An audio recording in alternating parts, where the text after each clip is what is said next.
Good morning, Britain. In a first foray back into the public eye since last year's High Court libel case, Rebecca Vardy speaks out. She says she was sexually abused growing up as a Jehovah's Witness. She joins us live this morning after completing a documentary on the subject and returning to the community she says failed to protect her. From the ages of around 12 years old, I was being abused. So I told my mum about the abuse that I was experiencing. She cried, but didn't believe me. Fresh pressure on the government to get a grip on food inflation as families battle sky-high prices. Supermarket food and family bosses have been called today to a meeting with the Prime Minister as new figures show meat, yoghurt and vegetables are among the items that have almost doubled in price in the last 12 months. Breaking news overnight, at least 6 people are dead and 11 missing after a fire tore through a 92-room hostel in New Zealand. The building was engulfed in flames just after midnight local time. We are live in Wellington with the latest this morning. And the number of parents being charged for failing to send children to school has doubled in less than a year. But with the cost of living crisis, should fines be scrapped for parents taking their children out of school or not tackling truancy? That's our debate just before 8 o'clock this morning. And a dry day ahead with some beautiful spring sunshine, and the outlook is largely settled. I'll have all the details of that and more live from Canterbury. Tuesday, 16th of May, 2023.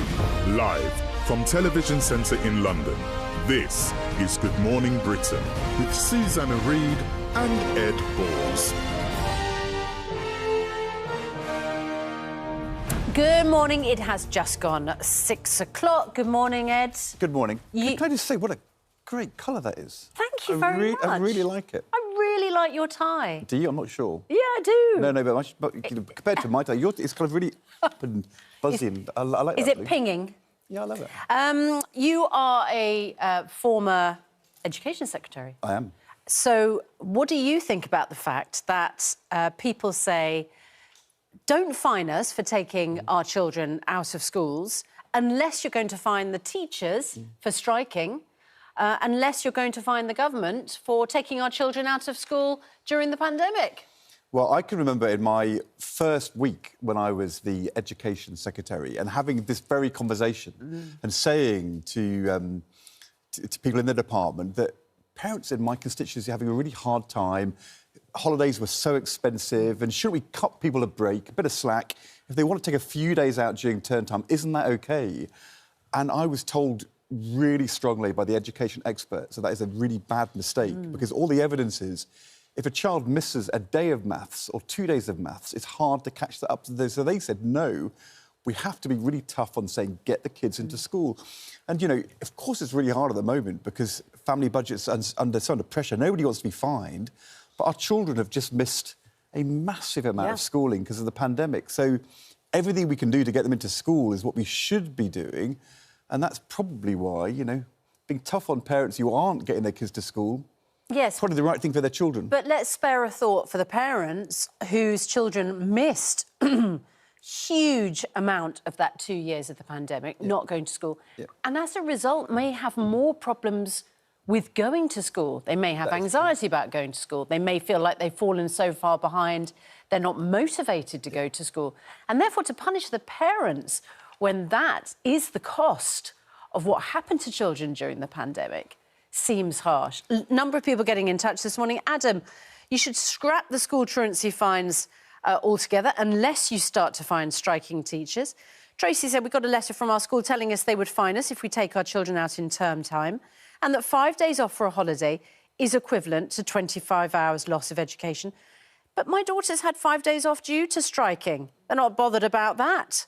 Marika says, in the UK, parents are responsible for their children's education.